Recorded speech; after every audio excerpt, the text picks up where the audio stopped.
This is what we do.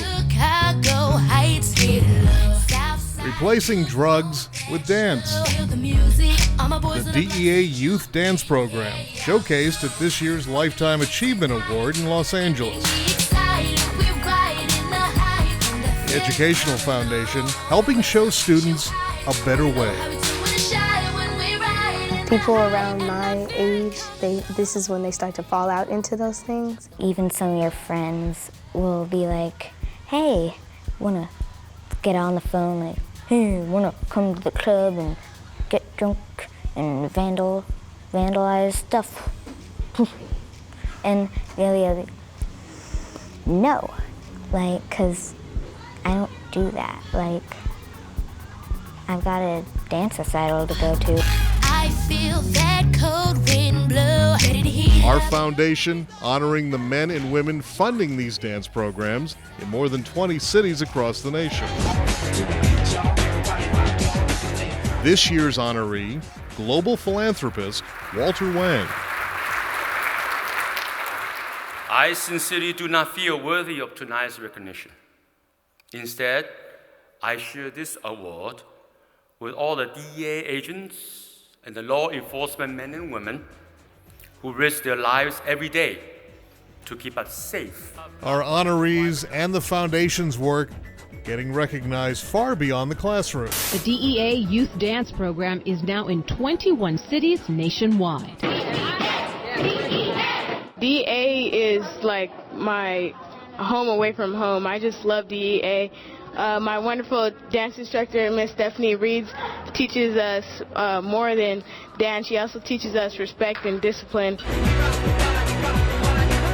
And the DEA Educational Foundation is about so much more than hip-hopping away from drugs.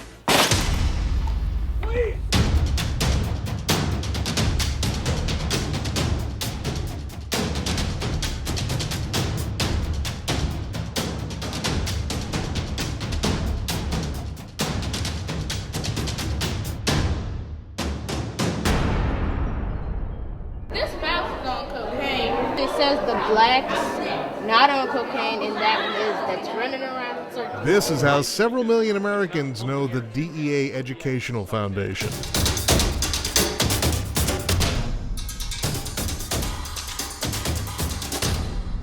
You can buy it over the counter, and if you take too much of it, it can kill you.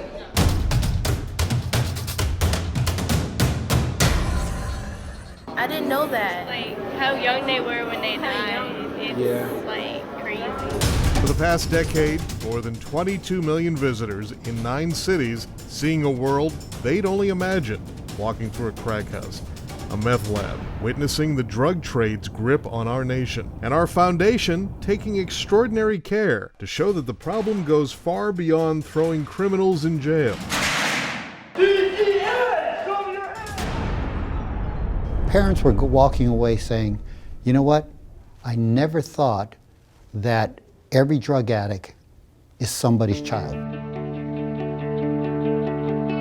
There's a huge preconceived notion that the DEA museum is nothing but handcuffs, hash pipes, and hookahs. It's not really hard to breathe. It's a little bit different sensation because it's not pumping air to him until he actually sucks in. For folks to be able to stand in front of World Trade Center and Pentagon September 11th rubble and learn about the opium-heroin connections in Afghanistan, to be able to see the faces of individuals who've been lost to drugs. And it's meant to augment what the families are already talking about at home. I'm so glad that a lot of kids got to see this. I mean, I hope that one kid would be able to say that, you know, I'm not gonna take drugs. That is a bad thing to do. That I don't want it to ruin my life. In fact, many kids are saying that. You start doing drugs, it can be very addictive to where you won't be able to stop. This guy, he took drugs and he had an overdose, and bubbly stuff started coming out of his mouth and he could die. Yeah, so it's like a seizure. Yeah, it's a seizure, yeah. The foundation-sponsored DEA Museum doesn't stop at our nation's borders. The State Department asking us to bring the message to 3 cities in Afghanistan, helping teach children who live at a source of the global drug problem. And the DEA Educational Foundations traveled as far away as Thailand, invited by the royal family and national police to share our anti-drug success stories. And in each traveling museum city, the exhibit eventually moves on, but the foundation leaves the local story behind, with local alliances helping young people avoid the pain of use, abuse, and addiction.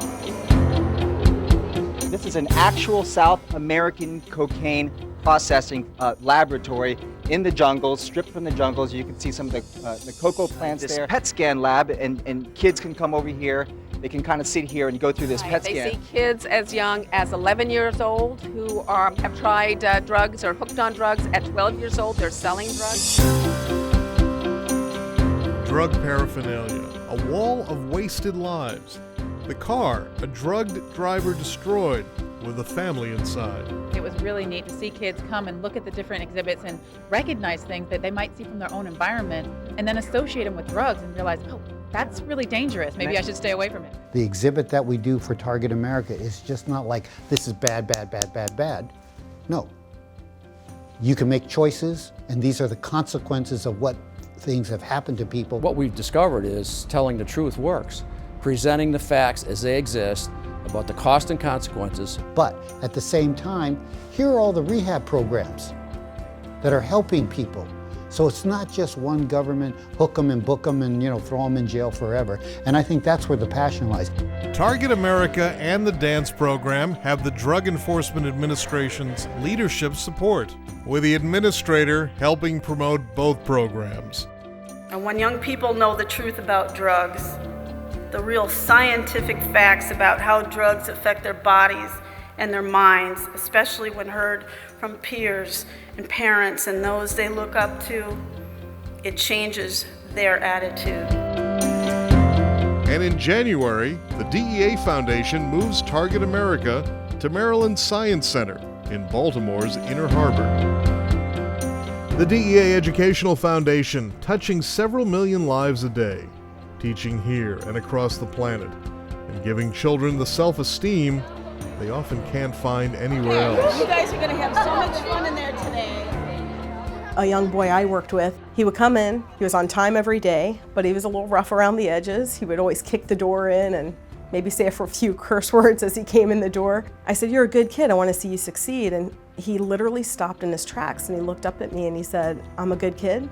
I said, "Yeah, you're a good kid." And he said, "I've always been told that I'm a bad kid." And I think that one moment stuck with me more than you can imagine. Yeah, absolutely. If it's just one student, then we've done our job here. And I mean that sincerely, just one. If we can save one kid and show them that it's a better way, then this program is a success.